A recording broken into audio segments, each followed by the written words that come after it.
നമ്മൾ സർവേശ്വരനെ പടച്ചവനെ തിരിച്ചറിയും. പ്രണയിക്കാത്ത ആളുകൾക്ക് നഷ്ടമാണെന്ന് തോന്നില്ല. അതും എനിക്ക് പറയാൻ പറ്റില്ല. പ്രണയിക്കാത്ത ആരാ ഉണ്ടാവുക? അത് ശരിയാണ്. മൃഗങ്ങൾ പോലും പ്രണയിക്കുന്നില്ലേ? പ്രണയം നമ്മുടെ ജന്മം പോലെ തന്നെ നമ്മുടെ കൂടെയുള്ളൊരു സംഗതിയാണ് എന്ന് വിശ്വസിക്കുന്ന ഒരാളാണ്.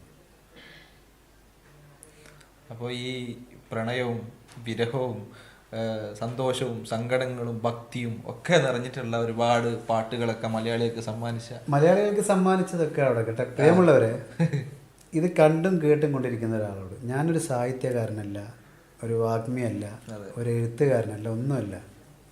എൻ്റെ മനസ്സിലുള്ള പല സംഗതികളും എനിക്ക് പൂർണ്ണമായിട്ട് സംസാരത്തിൽ കൂടി പറഞ്ഞ് ഫലിപ്പിക്കാൻ പലപ്പോഴും കഴിയാറില്ല. ഈ ഒരു സംസാരത്തിലും പല പിഴവുകളും ക്രോഡീകരിക്കുന്ന സംഗതിയുള്ള വ്യത്യാസങ്ങളൊക്കെ നിങ്ങൾ കേട്ടും കണ്ടിരിക്കും.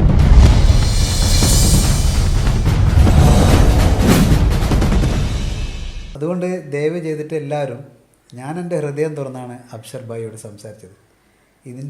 എൻ്റെ ഉള്ളിലേക്ക് കയറി നോക്കി ഞാൻ എന്താണ് ഉദ്ദേശിച്ചത്, എന്താണ് പറയാൻ ശ്രമിച്ചത്, എന്താണ് പറഞ്ഞുകൊണ്ടിരിക്കുന്നത് എന്നുള്ളത് നന്മകൾ മാത്രം, അല്ലെങ്കിൽ നല്ല കാര്യങ്ങൾ മാത്രമായിട്ട് സ്വീകരിക്കുക. എൻ്റെ സംസാരത്തിൽ എൻ്റെ വിശേഷങ്ങൾ പങ്കുവച്ചതിൽ എന്തെങ്കിലും അറിഞ്ഞറിയാതെ പിഴവുകളൊക്കെ വരുമ്പോൾ അത് സ്നേഹപൂർവ്വം ക്ഷമിക്കണം, പുറത്തു തരണം. കാരണം എൻ്റെ ഉള്ളിലുള്ള പലതും എനിക്ക് പുറത്ത് പൂർണ്ണമായിട്ട് പറയാൻ പറ്റാറില്ല പല ഇൻ്റർവ്യൂവിലും. അതുകൊണ്ട് എൻ്റെ അബ്ഷർ ഹംസ എന്ന് പറയുന്ന ഈ ഒരു കൂട്ടുകാരൻ എൻ്റെ സഹോദര തുല്യനാണ്, നല്ലൊരു പ്രാസംഗികനാണ്.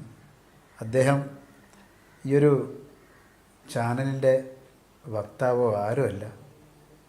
ഇന്ന് എൻ്റെ ഈ കലാജീവിതത്തിലെ കുറച്ച് സമയത്തേക്ക് എൻ്റെ പ്രിയപ്പെട്ട കൂട്ടുകാരൻ വന്ന് ഇരുന്ന് എന്നോട് ഒരുപാട് ചോദ്യങ്ങളൊക്കെ ചോദിച്ച് സഹകരിച്ചത് എനിക്കും എൻ്റെ വിശേഷങ്ങൾ കേൾക്കാൻ കാണാൻ കൊതിയുള്ള സഹൃദരായിട്ടുള്ള മനസ്സുകൾക്കും വേണ്ടിയിട്ടാണ്. അതുകൊണ്ട് എന്തെങ്കിലും ഒരിക്കൽ കൂടി പറയുന്നു, നിങ്ങളാണ് ഞാനെന്ന കലാകാരൻ. ഈ നിമിഷം വരെ ഇവിടെ ഇരുന്ന് സംസാരിക്കാൻ ഇടം നൽകിയ ഈ നിമിഷം വരെ എന്നെ നിലനിർത്തി തരുന്നത് നിങ്ങളൊക്കെ തന്നെയാണ്. സ്നേഹപൂർവ്വം, സ്വന്തം താജുദ്ദീൻ.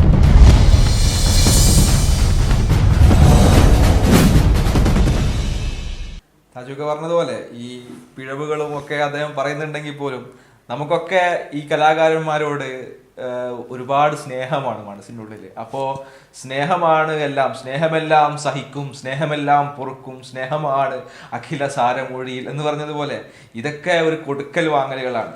ആരും ആരെക്കാളും എന്താ പറയുക കൂടുതലായിട്ട് ചികഞ്ഞു നോക്കുന്ന ആളുകളൊന്നുമല്ല. പക്ഷെ നമുക്കൊക്കെ ഇവരോടൊക്കെയുള്ള ഒരു ഇഷ്ടമുണ്ട്, നമ്മളൊക്കെ രസിപ്പിക്കുന്ന, നമ്മളൊക്കെ ആനന്ദിപ്പിക്കുന്ന, നമ്മളൊക്കെ വളരെ ഡെസ്പായിട്ട് നിൽക്കുന്ന സമയത്തൊക്കെ സംഗീതം കൊണ്ട് നമ്മളെ ത്രസിപ്പിക്കുന്ന ഇത്തരം ആളുകളോട് ചേർന്ന് നിൽക്കാൻ, അവരുടെ വിശേഷങ്ങൾ അറിയാൻ, അവരെ കേൾക്കാനൊക്കെ ഇഷ്ടപ്പെടുന്ന പ്രിയപ്പെട്ട ആളുകളൊക്കെ അതൊക്കെ ആ രൂപത്തിൽ തന്നെ മനസ്സിലാക്കും എന്ന ഉത്തമ ബോധ്യത്തോടെ, വിശ്വാസത്തോടെ, സ്നേഹത്തോടെ എല്ലാവർക്കും നല്ല നാളുകൾ ആശംസിച്ചുകൊണ്ട് നിർത്താം. താങ്ക് യു താജുക. Thank U.